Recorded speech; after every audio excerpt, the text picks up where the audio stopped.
Bonjour Elisabeth. Bonjour Cécile, bonjour à tous. Alors on évoquait justement, Elisabeth, à l'instant les musulmans. Plusieurs imams ont rendu hommage justement hier à Samuel Paty. Oui, vous avez pu les entendre dans le reportage de Clément Barguin sur Sud Radio. Oui. Ils accompagnaient l'imam de Drancy, Hassan Chalgoumi, et celui-ci, très ému, a demandé pardon pour un crime commis au nom de l'islam. Il a appelé l'État à la fermeté et les musulmans à se réveiller. Les parents doivent apprendre à leurs enfants à aimer la France et son école, a-t-il dit. Alors c'est sans doute une raison d'espérer. Les réactions de l'islam officiel, si on peut dire, sont bien plus nettes qu'en 2015. D'abord, il n'y a plus de oui mais. Les caricatures ne justifient jamais la violence, disent beaucoup de représentants.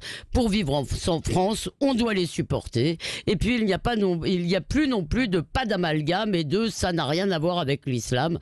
Les imams le savent, ça vient de chez nous. C'est la maladie de l'islam, a dit Hassan Chalgoumi, et ils savent qu'elle touche beaucoup de musulmans du coin de la rue. Mais l'immense majorité des musulmans, on le disait tout à l'heure, est pacifique. Oui, alors pacifique, sans doute, même si les excités qui menacent Mila et quiconque dit du mal de l'islam ne sont pas pacifiques et ne sont pas non plus des groupuscules qui ne représentent rien.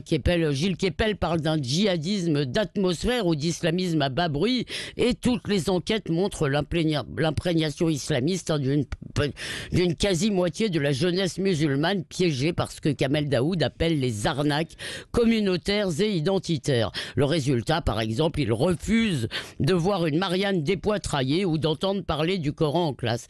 Alors si demain un catholique ou un juif intégriste nous au nom de son Dieu, nous serons beaucoup dans les rues pour dire not in my name.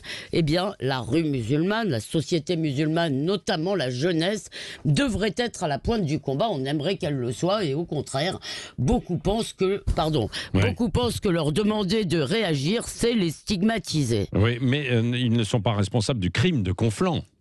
Oui, bien sûr, mais d'abord, tous ceux qui ont écouté sans réagir les insulteurs et les menaceurs ont une part de responsabilité, comme tous ceux qui apprennent à leurs enfants que ce qu'on leur apprend à l'école est haram, impur.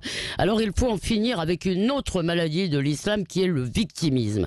À force de répéter que la République n'a pas tenu ses promesses, on a transformé beaucoup de musulmans et de jeunes musulmans en créanciers mécontents. C'est précisément parce qu'ils sont des citoyens à part entière qu'on a besoin d'eux pour mener le combat des esprits. Il y a un temps pour tout, et j'ai envie de leur adresser un appel. Aujourd'hui, ce n'est pas celui de vous plaindre de ce que votre pays n'a pas fait pour vous, c'est celui de vous demander ce que vous pouvez faire pour lui.